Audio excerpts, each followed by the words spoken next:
आज बघूया आपण थंडीचा मस्त उबदार पेय डिंकाची राबडी आणि त्याच्याबरोबरच नाश्ता।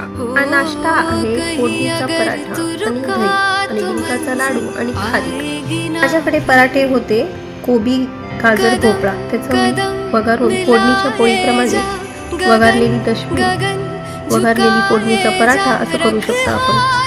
तर आता ही रेसिपी आपण फोडणीच्या पोळीची किंवा वघारलेल्या पराठ्यांची रेसिपी बघूया। त्यात मी दही घातलं होतं जेणे की विटॅमिन B12 मिळतं। आता हे मी मिक्सरला काढलेले आहेत पराठे, त्यावर मी कमी टाकले थोडं साखर, फोडणीसाठी तेल घेतलंय। तेलामध्ये आपल्याला मोहरी घालून घ्यायची, मग जिरे घालून घ्यायचे आहेत, हिंग, कढीपत्ता घालायचं आहे आणि हे फोडणीच्या पोळी पराठ्यांमध्ये हळद, तिखट, धने, जिरे, मीठ सगळं पहिलेच पराठ्यांमध्ये घातलं होतं। म्हणून हा एक सोपा इझी घाई असले तर हे पराठे आपण जर दह्यात केले